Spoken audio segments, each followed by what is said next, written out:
Tony, there's no way to compare the civil rights movement and the gay rights movement. You know, we live in a society in which no one wants to be called a bigot. No one wants to be seen as being intolerant and lashing out.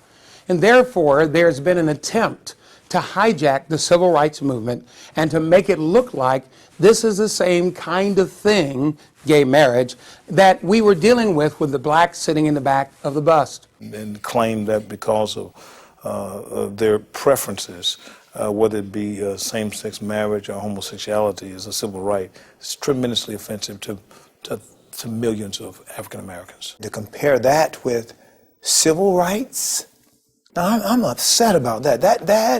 That gets me passionate because of everything that African Americans have gone through. And we need the church to rise up and be strong and come forth to protect the sacred right of marriage. And so at every stage of the child's development, a loving mother and a loving father are essential.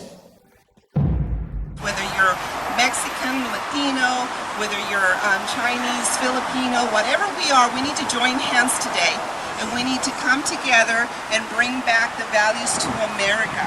Our children and our grandchildren are depending on us to lead. We have to lead the country. White, black, brown, Asian. It's not just for us as Latinos. The question of race, there's one race on the planet, and that's the human race. And of one blood, everybody was made.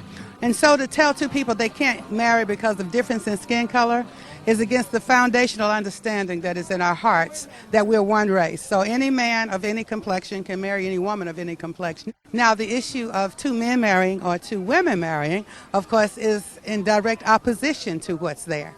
And so therefore, it's not a civil right. They have the law of same-sex marriage. But not because the people chose it.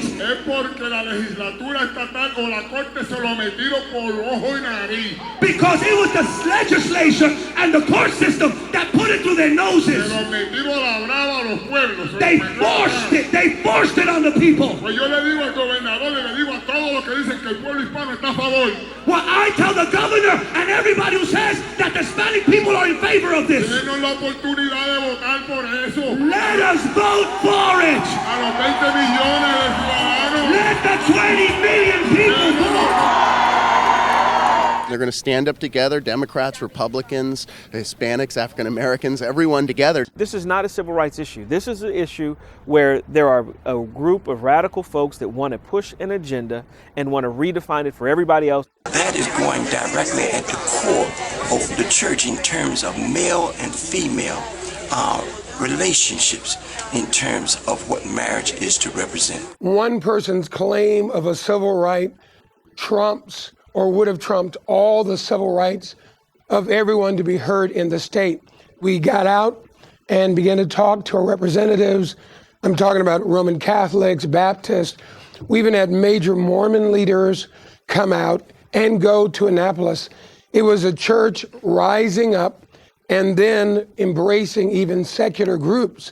Talk to the average African American on the street. Overwhelmingly, African Americans believe that marriage is a union between a man and a woman. People just can't understand Obama on this issue because there just is not the strength of support for any form of gay union, gay marriage. But it is a fascinating dynamic to sit down with black ministers, black social leaders, and talk about this. It is the #1 institution that combats poverty. Marriage, we can build strong children and strong individuals for the future. It's been a long fight, but anything that you believe in is worth fighting for, and I believe that's what I've been sent here to do. We fought the fight. Black folks fought the fight against all odds, and some people gave their lives. Don't let them steal it. And they will steal it if we do nothing. They will steal it if we do nothing.